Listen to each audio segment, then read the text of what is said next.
Welcome, everybody. I'm Ira Beckman, the president of the Pennsylvania Archaeological Council, and your host for tonight. I'd like to welcome you to the 2020 Archaeology Month Speaker Series, the fourth of four presentations this month.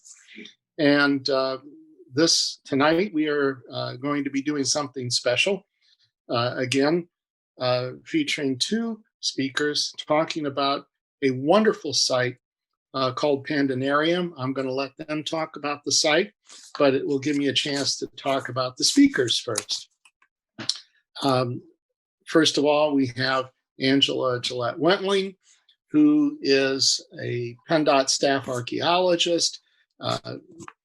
One of her duties as the staff archaeologist is to manage and mentor the FAST program, the Pennsylvania Highway Archaeological Survey Team program that was established a couple of years ago. Angie was the first field director for that in her other life as an IUP graduate student. She has been a consultant with GII and McCormick Taylor and was the FAST field director for 2 years. She has her BA from Penn State University in anthropology and her master's in applied archaeology from Indiana University of Pennsylvania. She also happens to be a National Guard veteran. Our other speaker tonight is Sami Taylor. She has her BA in history from Christopher Newport University and a master in applied archaeological sciences from Indiana University of Pennsylvania again. She's currently an archaeologist and field director for New South Associates in their Greensboro, North Carolina office.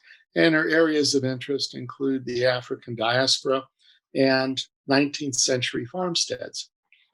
Now, for those of you who may not be archaeologists that are joining us from the history side of the fence, we want to welcome you to this presentation because I think this is an excellent example of cross-disciplinary study. And I think you will be finding this to be a most enjoyable presentation. We will be taking questions during the presentation. Please put them in the chat box in the Zoom call, and we'll gather them up at the end of the presentation and go through them and try to get your questions answered. So without further ado, I'm going to turn it over to Angie and Sami and let them talk to you about Pandenarium. All right, let me get this going. I'm Angie, as Ira said, and good evening, everybody. Thank you for joining Sami and I today. And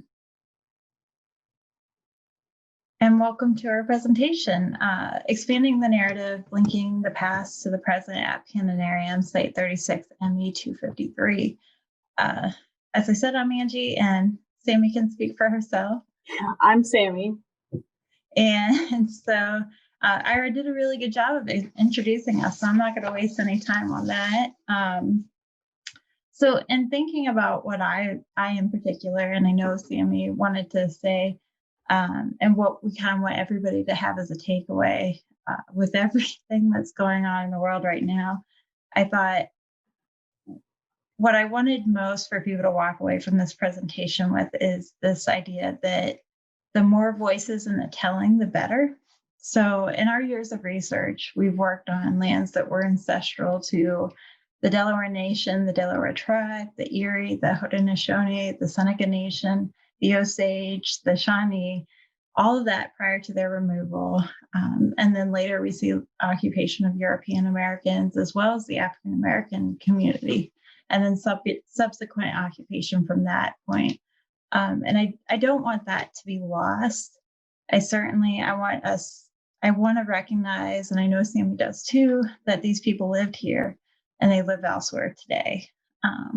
I'd also like to make sure that we get our thank yous in and they don't get lost in the sauce. I always feel bad whenever the thank you slide comes at the end and everybody's like chiming out.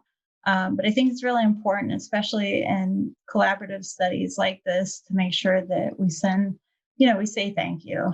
We appreciate the descendants, the local historians, university faculty and students, DOT archaeologists, landowners, community volunteers.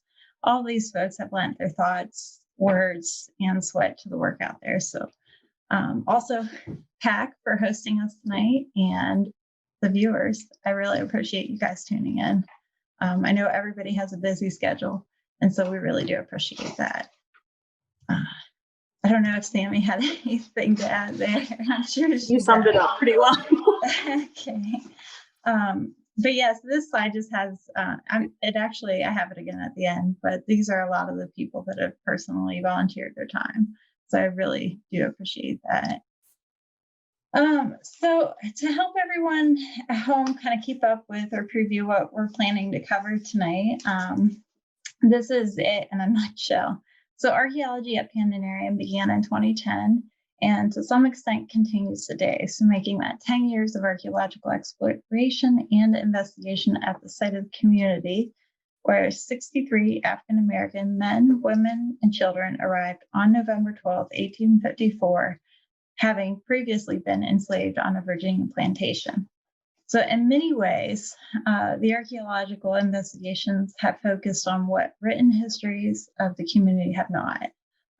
It's African-American inhabitants. So this emphasis really began in 2010, 2011, with my thesis that could probably best be described as an exploratory landscape analysis that looked at what remained of the settlement, its integrity, and most importantly, how it was negotiated and restructured by the community that lived on it until the 1930s. In 2017 and 18, Sami's work started. So I'll let her talk a little bit about that.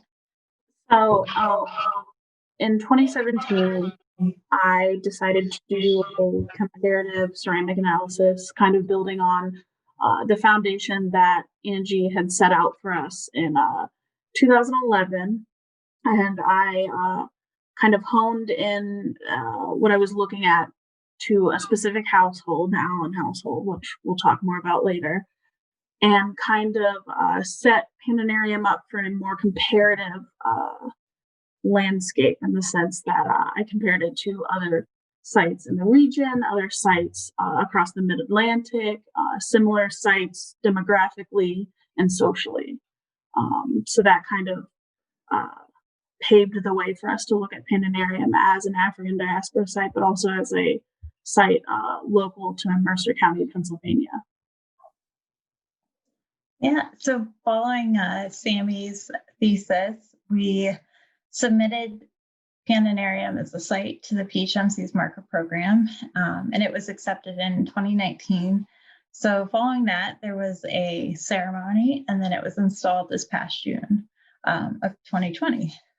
With everything that didn't happen this year, that was one thing that did. So as important and exciting as what we feel the archaeology has been, I think really its ability to expand the narrative surrounding the community, maybe the longest lasting impact, by bringing in additional historical documentation to bear and discussing the site's history, situating it in a regional and national context of antebellum freed sites, and also disputing overt and racist, systemically racist portrayals of the settlement's inhabitants. By doing all this, we can kind of begin to make space for the descendant community to take part in the discussion and preservation of their past. So kind of moving to the next site, we're kind of gonna go back and forth and try to hit all the bases in terms of the past 10 years of archaeology at the site. So I'll kick that off. In my own studies that began in 2010, I leaned heavily on light detection and radar or ranging data, so LIDAR, and historic aerial photography, historic mapping in combination with ground penetrating radar, data collection, shovel test pit and test unit excavations, and a multi-pronged landscape analysis. So this was mainly focused on the original and then the subsequent layouts of the community as its structure developed from the builder's template to a mental template to the inhabitants' multi-generational structuring of the site. So then what the actual inhabitants did with the site once they arrived. Supplemented by in-depth historical research, the archaeological investigations really sought to develop the narrative of several generations of freed African Americans that came to live at this unlikely place and time. So shown here from top to bottom on the left is the 1873 Hopkins County Atlas. You can see John Allen's there and George Lewis. And so those are two of the endpoints there. There's also the 1905 USGS topographic map, and you can see towards the center top of that, there's a dashed roadway leading into the settlement, and that would have been a road that you'll hear more about. And then a circa 1900 depiction that was reprinted in a lot of the different histories of the area, showing the remaining inhabitants. So now to the right is the geo-rectified image from the background is a 1939 aerial photograph showing essentially the remnant field lines, different features, the road, orchards, farms, residences, all areas of potential occupation. So kind of getting to the story of the site, histories describe the arrival of 63 freed men, women, and children arriving to 24 houses furnished with goods and clothing, planted orchards, wells, and plans for more to sustain a settlement. Historians state that each family received a deed for 2 acres of agricultural land and a purse of $1,000. Of note to our investigations, and despite having previously built houses on the hill, histories maintain that several shacks were quickly erected along the banks of Indian Run by the new inhabitants. Of note, the term shacks is not really mine. That is what appears in every historic description of the site, and therefore mine because I referenced the earlier works. Many of the newspaper and local stories suggest that frequent flooding would begin as early as that 1st November in 1854. So, and this would hinder permanent occupations along the stream, which is in your upper left-hand corner, the little wavy line. So archaeological investigation and the historic mapping indicate that the first generation likely attempted to, and then the second generation did occupy at least one residence closer to the stream and the crossroads. So while approximately 63 freed folk representing multiple families arrived on site in November 1854, the majority of archaeological investigations conducted have focused on the Allen family. 2 of the original settlers, John and Rosie Allen, built a life raising a number of their children and watching their family grow to incorporate multiple generations and living in the community. Robert, John and Rosie's son, was born at the settlement and would later build a home for his multiracial family in the northeastern corner of the settlement. His wife, Lizzie, is listed as white in the 1880 U.S. Census, and their children, Joseph, Samuel, Willard, and Reddy, were all listed as mulatto. So the John and Rosie Allen residence is situated at the center of the site there. And that's where a lot of Sami's work has focused. Its continued occupation from 1854 until circa 1900 really speaks volumes to its persistence as a created space or home place.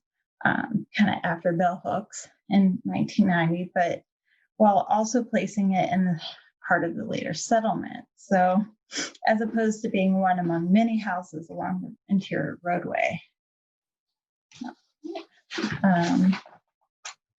As a first step to understanding how the community developed and why, I undertook a qualitative comparison of the selected attributes of location, site size, topography of site, layout, basis for establishment, and central focus. In a nutshell, Pandenarium most closely resembles a rural village, one in Mercer County called Hadley, PA, which was our local example, and Mulberry Row at Monticello in Albemarle County, Virginia, which was a regional example of where they came from.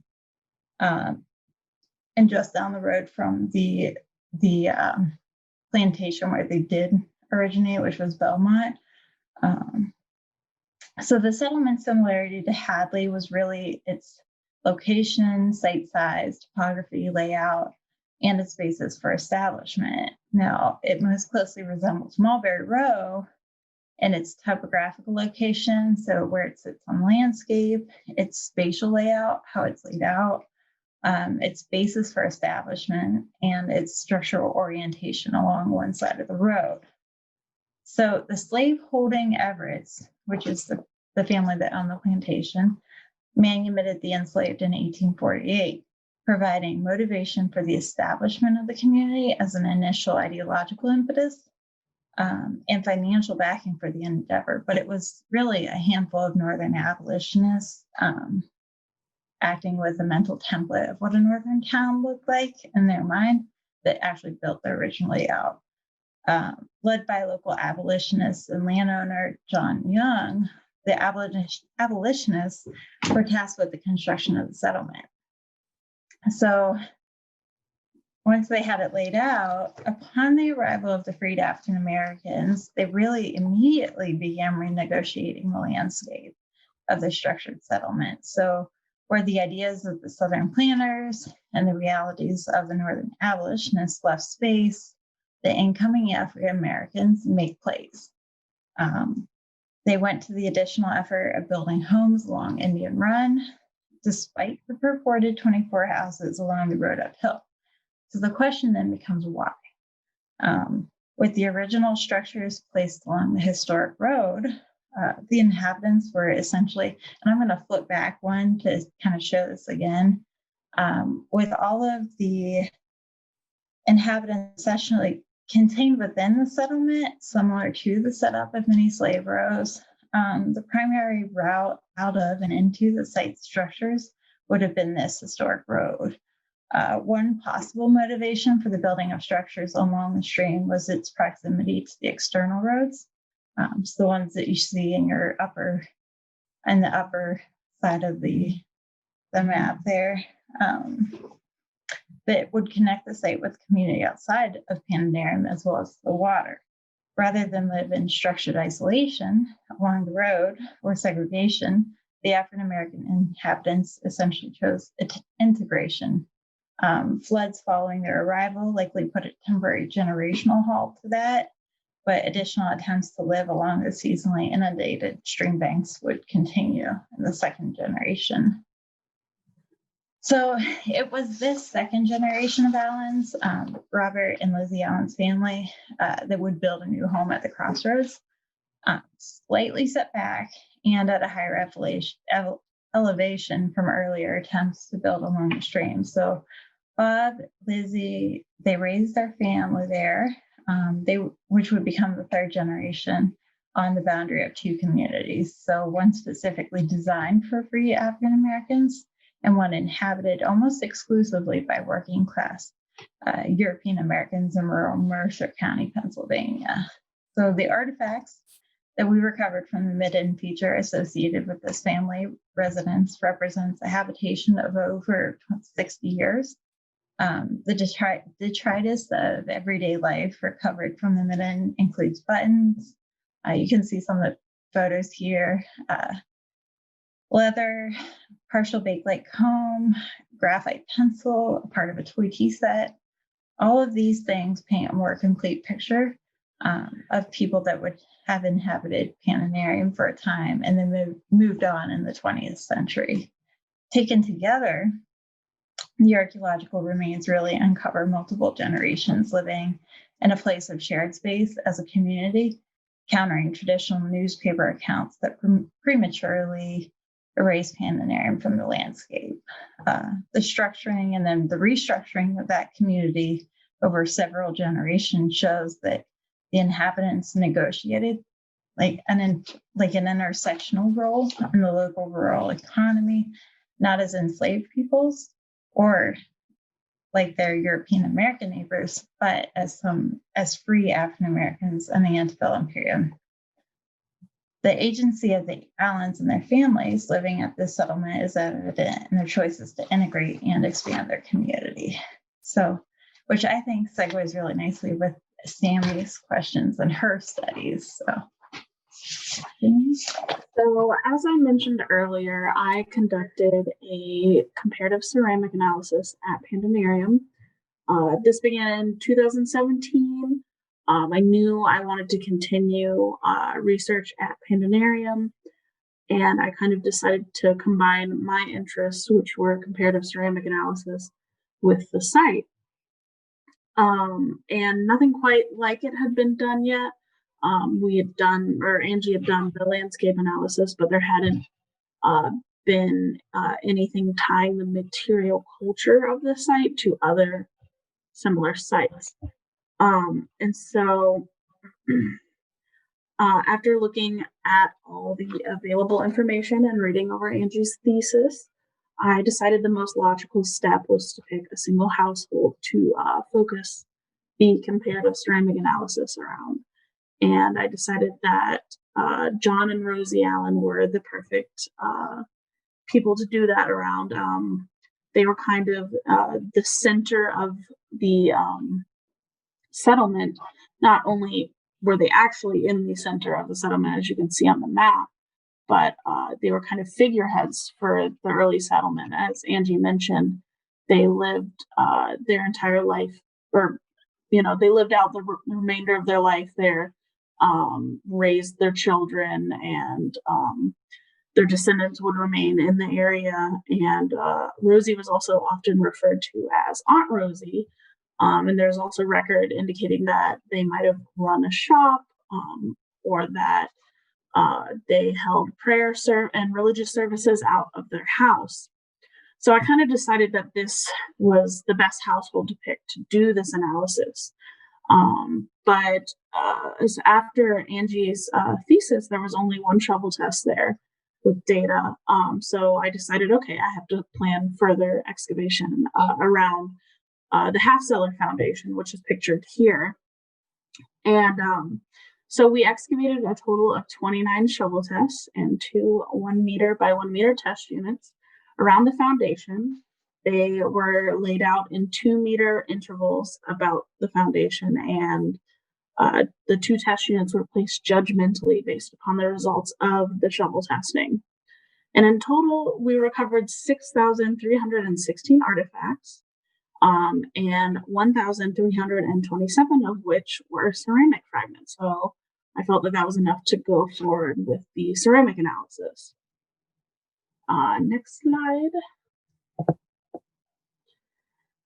So before conducting the actual analysis, I had to select 3 archaeological sites to compare to Pandenarium. And the purpose of these sites was to better establish John and Rosie's economic and social status among temporally, regionally, and demographically similar sites. So the sites I ended up choosing were the Davis household at Timbuctoo, which was a 19th century fugitive African-American settlement in Burlington County, New Jersey. Like Pandenarium, it was along the Underground Railroad.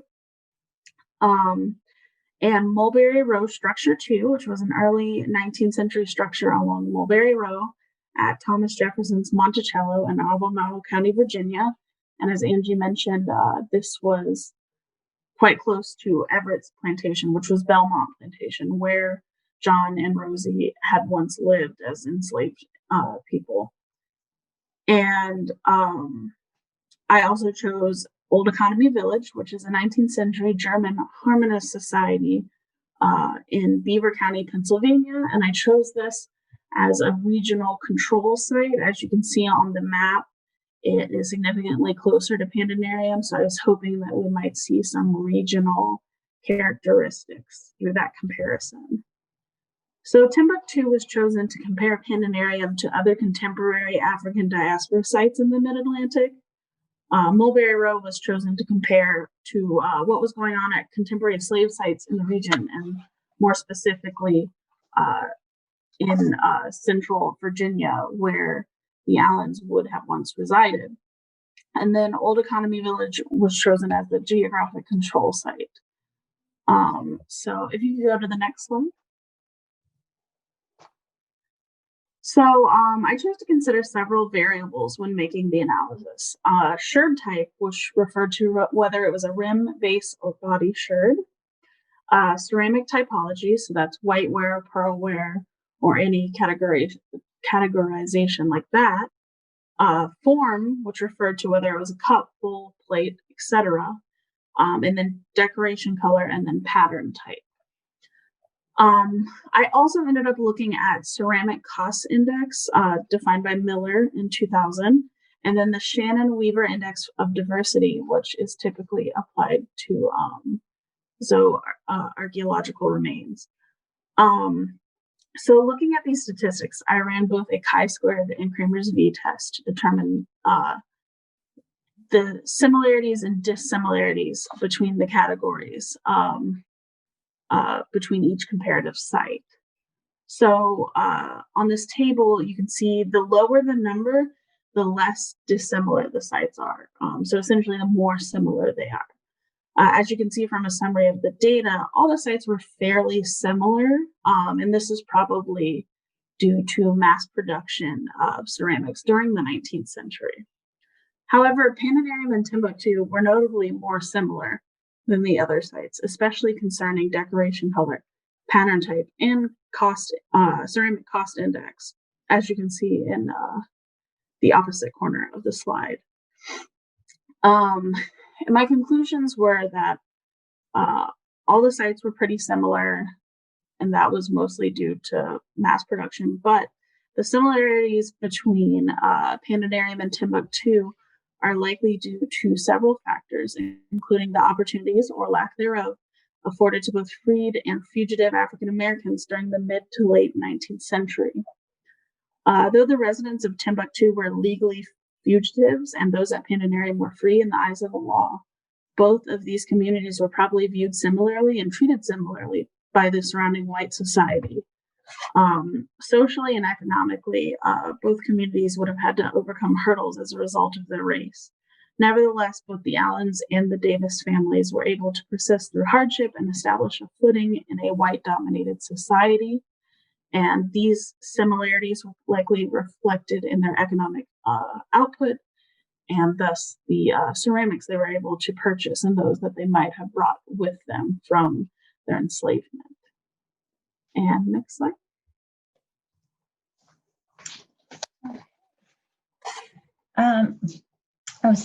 One of the things I really liked about working with Sami on this is I think that, on the initial archaeological investigations that I conducted 8 years prior to Sami's, was that, we were really able to kind of hone in on something in a much more detailed analysis, or, to me, it seems more detailed because she did a lot of work. I think the original investigations, we had something like 1,200. So the fact that she took on what she did was really kind of incredible. So over the course of the past 10 years, one of the big things that has come out of it has been the public outreach for the site. So a lot of that has involved, presentations like this. We've done local historical ones, we've done archaeological ones, regional, national. There was the postcard here that was developed to help share the story. So I usually, if I do a talk, then I'll have those on hand to hand them out. And then in 2017, when Sami did her field work, we actually hosted a public archaeology day at Pandenarium, where we had locals, we had veterans, we had student volunteers. They came out for the day. We did tours of the excavation, did a couple talks, and then also just kind of generally had fun at the site. And I think just kind of introducing different folks to not only this really amazing story, but just archaeology in general. So one of and also a number of newspaper articles have come out as part of that. There's even been a feature on the local news station once the PHMC marker was accepted. So as an outgrowth to like the original initial efforts, we began coordination of a PHMC marker, which is the Pennsylvania Historical Museum Commission's marker program that they have. The blue and gold signs that you see along the roadways or at a historical site, that's that program. So we actually nominated Pandenarium with the Mercer County Historical Society to that program. And in March of 2019, it was it was approved as one of only 2 fully funded markers. And this was part of the PHMC's initiative to sorry, I'm just blanking off, to preserve and to show groups of underrepresented areas like archaeology sites and like African American sites and different groups like that across the state. So later that year in 2018, we did a dedication ceremony that was held at the local historical society. And then this past June 20th of 2020, we installed the site or the marker on site. So it now sits just south of the interstate intersection that you would come off to visit the site. So one of the other objectives of the public outreach has really always been to develop a dialogue with the descendant community. Until 2019, we really hadn't had any contact with the descendant community, and none of the local African American community had really stepped forward. But in 2019, actually a couple of weeks prior to the ceremony, 2 descendants of Lucy Myers contacted me, and Lucy Myers would have been one of the original inhabitants at Pandenarium. Mr. Bill Davison and his granddaughter, Amanda Mary, contacted me, and we've actually been corresponding via email since that time. So to say the least, I was really excited. I think Sami got like 5 text messages that day for me being really excited about the whole opportunity. And then to top it all off, at the ceremony, Dr. Roland Barksdale Hall, who wrote the book African Americans in Mercer County, which is from the Image of America series, he had agreed to guest speak at the PHMC marker program. And this is where he shared the only written historical account that we have of Pandenarium from people that live there. So the George and Carolyn Lewis family had a family history entitled The House That Love Built, and he read parts of it at that ceremony. So that was really, really, I think, kind of bringing this to a lot closer to where we want to be with the dialogue. It's still certainly new, but it's something that I really have high hopes for as we continue to expand the narrative of the site and the people that live there. So while the public outreach has, it's not clicking. There we go. While the public outreach has continued, so too has the research into the historical documentation of the community. In one of the earlier slides, you could see how the historic maps of the period show this enduring, if faint, presence of the people at the settlement at the beginning of the 20th century. But when we look at the census records of East Lackawanna Township for the years between 1860 and 1930, this too confirms the persistence of the community. So, sorry.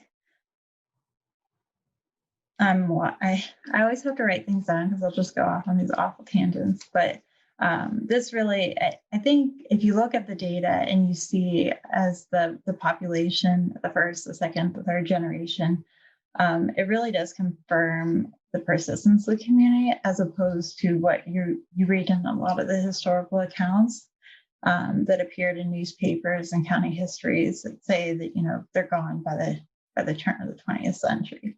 By bringing in this additional historical documentation, as well as the archaeological insight, we can really begin to consider the community in a more complete context. a different picture really starts to emerge. So from the one that you have been led to believe, much of this emergent picture aligns with what George and Carolyn Lewis's family history says as well. So I think, in thinking about the site, is that one of the more notable things about Pandenarium is that at a national level, the site's ability to kind of confront ideas that were held about the enslaved, the slaveholding classes, abolitionists, colonizationists, free African Americans, all these people in the antebellum times, as well as ours, you really start to kind of come to grips with what we think we know and what, maybe was closer to the truth. Our country grappled then and now with the institution of slavery and its legacy in subsequent decades and centuries. So really, the larger narrative of America at the time is, as in our own, is often one of dichotomies, right? Stories are presented in simplifying terms, North versus South, Black or white, right or wrong. None of these concepts are mutually exclusive of each other. And sites like Pandenarium really highlight that the people that lived in the intersections, the crossroads between and within and outside the dichotomies and in the margins. Three unlikely and disparate groups come together here: the European American slaveholding plantation owners, the recently freed African Americans, and a whole network of European American abolitionists that come together to build another path forward in the decades leading up to the Civil War. It's by better understanding of the past and its nuances and how we record it and how we preserve it that we can start to build a better path forward in our own times, right?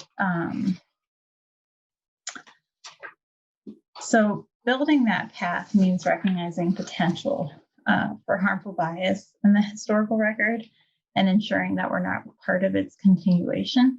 So with limited firsthand accounts, Pandenarium and its people really start to fall prey to what can be considered at best a well-meaning, but often revisionist local history that's really rife with latent racism. Many of the newspaper accounts and histories talk in weighty words, judgmental phrases, and overtly racist terms. As recently as 2000, the story here that was kind of, I try to highlight using the highlight function, and I'm not as good at that, but this story appears in the local newspaper here, the Sharon Herald, and it, along with multiple unsubstantiated claims laden with phrases like Dr. Everett's dream will turn into a nightmare, or Southerners weren't prepared to face harsh Northern winters. Settlers blamed one another for stealing, even going so far as to claim that some would surrender themselves back into a life of slavery. None of these things have been confirmed in the historical documentation or the archaeological record, but they're words that have meaning and they're words that were repeated. Many of these secondhand accounts would end on early and rapid failure of the settlement, frequently citing flooding, sickness, even ineptitude and dispersal of the population. But the archaeology and the historical documentation say otherwise. By updating our telling, we help to bridge this gap between the present day community and the past community. So you always see that quote by Dr. Maya Angelou that says, I know better, or know better, do better. But that's actually an abbreviated part of the quote. My favorite part about that quote is that before that, she says, I did then what I knew how to do. And now that I know better, I do better. And I think that that's really like the best we can do moving forward, especially with stories like this, where, you can't take back somebody else's words, but you can certainly take the effort to make sure that your words aren't like that. So on that note, I think when we preference, and I've thought a lot, I feel like I thought a lot about that with this and everything that's going on in the world, and certainly what's happened in the past several months. One of the things that I keep thinking about is that when we preference one singular narrative and use their words or blindly buy into their biases, we really lose that depth of shared experience, right? If we're going to expand the narrative, one of the most important outcomes of that effort is going to have to be to make space for the descendant communities to take part in the discussion and preservation in their past. Developing and maintaining relationships with the local and descendant communities is really just the beginning.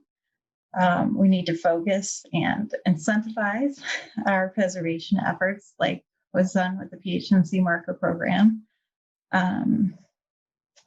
and focus that on underrepresented groups while also allowing for alternative forms of history that aren't traditionally preferenced.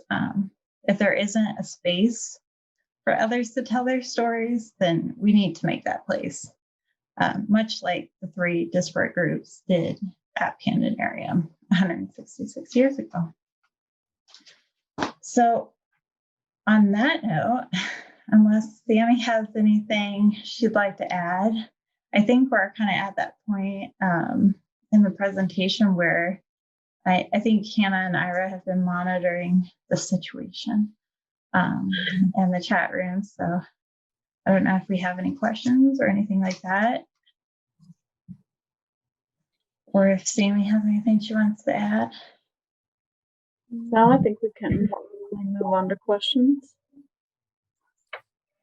Okay, so let me just kind of work down through the list here. Excuse me. First of all, we have a question from Edward Frank, who is a documentary filmmaker.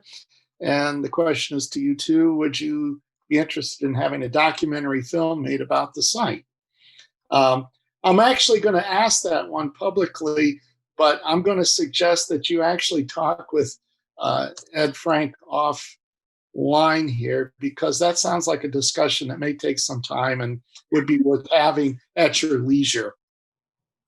I think those of us sitting here watching this presentation would all go, absolutely, yes, do it. But it's not our work. So I'll move on to the next question here. And maybe we have some historians that can help. So first of all, were the original Pandenarium inhabitants joined by people following the Underground Railroad? I guess to translate that question, were there other free Blacks or African Americans who joined the community outside of the original group? I believe the answer to that is yes. As far as I'm aware, and Angie, you can correct me if I'm wrong, a different number of people showed up than those who originally left. And I think it was a larger number, which to me would say that people were joining on their way. I am not 100% sure. I think Angie might be more familiar with the path they took from Albemarle to Mercer County, but I'm pretty sure there was a path of the Underground Railroad that ran about that direction. So I'm not quite sure if there is actual documentation of specific individuals who came through and stayed in Pandenarium, but I would not be surprised if that were the case, or if people continued moving north as well. Yeah, actually, I think there were several, like Sami said, there's a different number of people that were manumitted. Part of that is that some of the freed folk were actually, they were manumitted in 1848, and they didn't show up in Pennsylvania until 1854.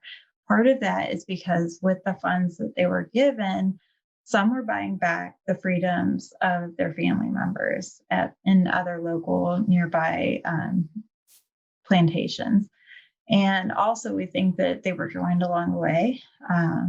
There were also instances, I believe, in some of the accounts that people joined them once they were already established. I think if you look at a lot of the people that are writing about the Underground Railroad, especially people like Dr. Cheryl LaRoche, some of the people that are working in that African diaspora, the Underground Railroad, especially in the archaeology circles, they're really pushing us to kind of conceive of the Underground Railroad a little bigger than what we have been, right?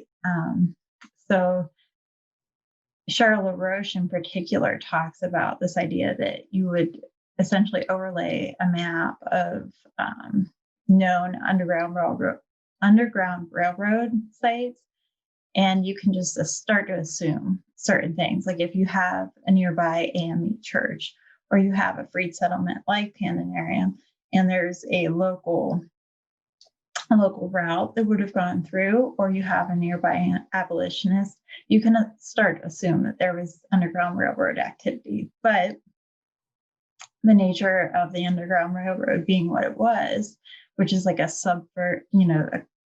underground activity, we're not going to be able, or we don't think we'll be able to find the kind of physical evidence that we would other types of sites. So really their argument is that we need to start to think bigger and just make these leaps and these assumptions. And I don't think they're wrong. Like I think that, there was certainly the opportunity for sites like Pandenarium to be a safe haven. And especially if we know of known accounts where people joined later on, then that was certainly likely the case, I think. I don't know. Did I answer that? I'm surprised if that was not the case, assuming, especially with, was it Stoneborough? Mm-hmm. So close, which is, I believe, was it a fugitive settlement? Yeah, so Liberia, which was on the on the shores of what was Sandy Lake, but now it's called Stoneborough, that is probably about 10, well, no, maybe it's further. It's in the same county and it's not far off. And actually, I think they're fairly connected by 1962, some of the main thoroughfares in the area. But yeah, that was a nearby one, and it's the same abolitionist network that's really like kind of working in that area. So. Okay, I'm going to skip over to another question, which I probably should have asked first, and then I'll come back. But the name Pandenarium, where is that from? Do you want to take that one, Sami? Oh gosh, I don't know all the details. I do know it is a biblical reference. So I think pan means all, and was denarium money? Yeah, denare is. Yeah, I think it's the Greek is pan is all, denare is the wealth.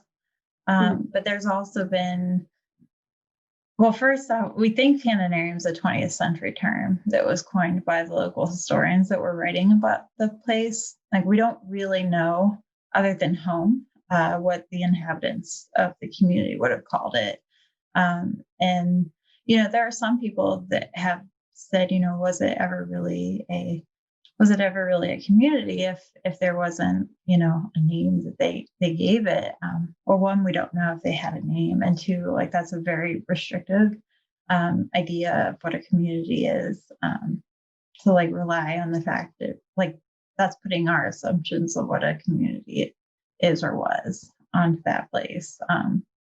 But yeah, Pandenariums, there's that interpretation. There's also that it could have been a biblical reference to Pandenarium, which is it's a fertile valley in the Euphrates, I think. So that was another one of the interpretations of the site name.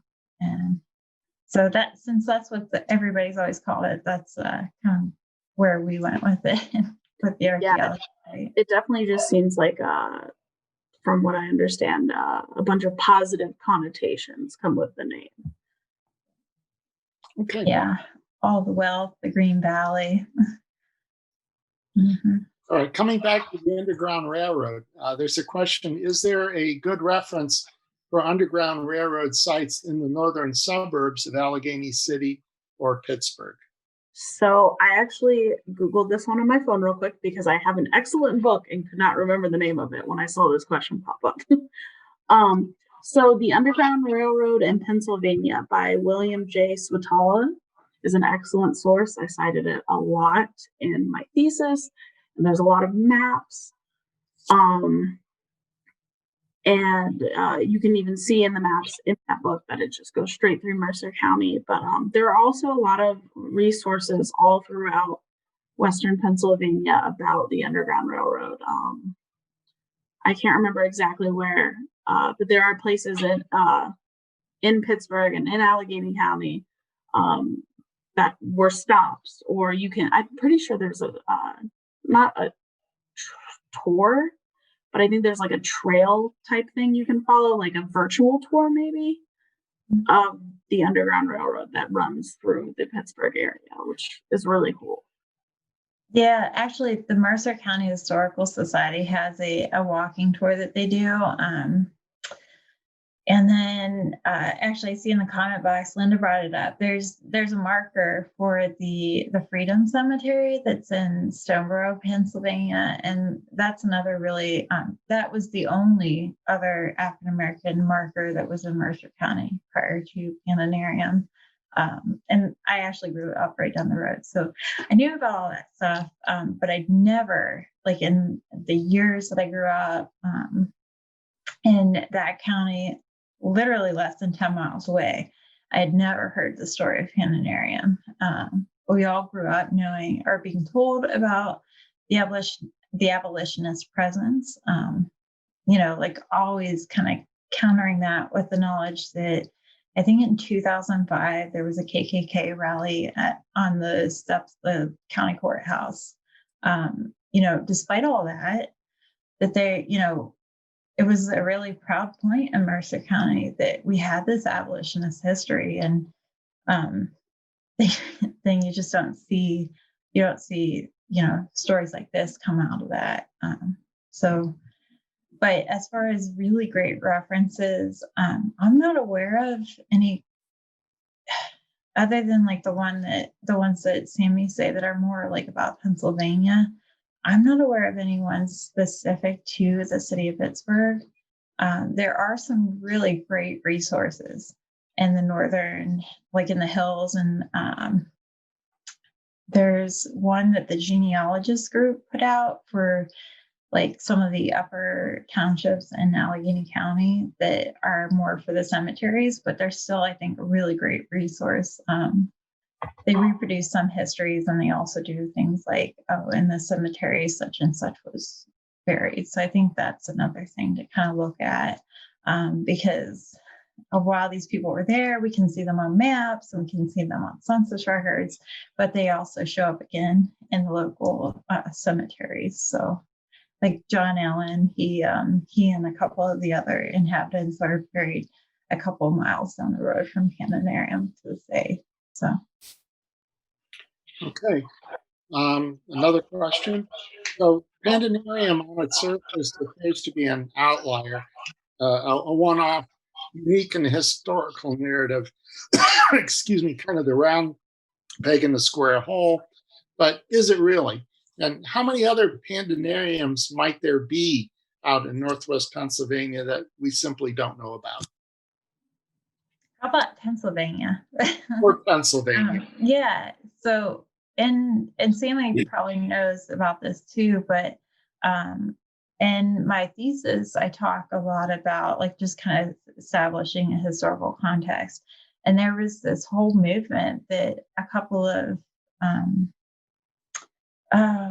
Keys and Peas, they're two historians that were writing in the 60s, and they coined the term the organized Negro communities movement, I think is what they called it. But it was basically they identified all of these different communities that were very similar to Pandenarium. They have an agricultural focus, and they're established, they're set up on their own. And they were all done prior to the Civil War and like the mass emancipation. But they were originally started by a guy named Edward Coles. He's the first that we know of to have done this. And he was actually a neighbor of the Everetts and the Jeffersons and those folk. Like they're all kind of running in the same crowd, the same ideas. So I think there are a number out there. I think in the book that the Peases wrote, they talk about at least one other in Pennsylvania, a place called Silver Lake that would have been in northeastern PA. But I've never seen or encountered any other references to that place. But then that would have been the story for Pandenarium prior to the archaeology out there, is that it was essentially a footnote in the story, which is a shame. Wow. Okay. I have one more question here. That's what's next? Are there any plans for more archaeology work or research at Pandenarium? I hope so. I mean, I think if everybody's watching the news, we're seeing a lot of discord, and also, our universities are taking a hit. And I would be remiss to say, like, I have a whole lot of energy and a whole lot of passion for the site, but I wouldn't be able to do any of this if I didn't have the support of the local universities that are out there, that are talking about, sites like this, that are talking young graduate students like Sami into coming out to look at a site like this and to do more work there. Like none of this would have been possible had we not had the support of the universities. And I feel like a lot of the anthropology programs, a lot of the archaeology programs are taking a hit right now. And I really hope that this isn't the end of the story, especially now that we find that we really have a descendant community to talk to and to kind of get their guidance on this and see where they want us to look and see what they want us to look at. I think really that's my hope for the archaeology, is that we can start to work with that descendant community and kind of really address some meaningful questions, even beyond the archaeology, having more history or oral history done with the descendants, like that is definitely a possibility and would be amazing and add to that narrative. And obviously, like, the archaeology would only benefit from this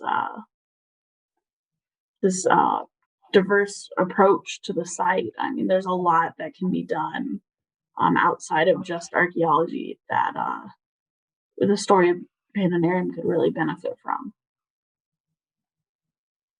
Yeah. Okay.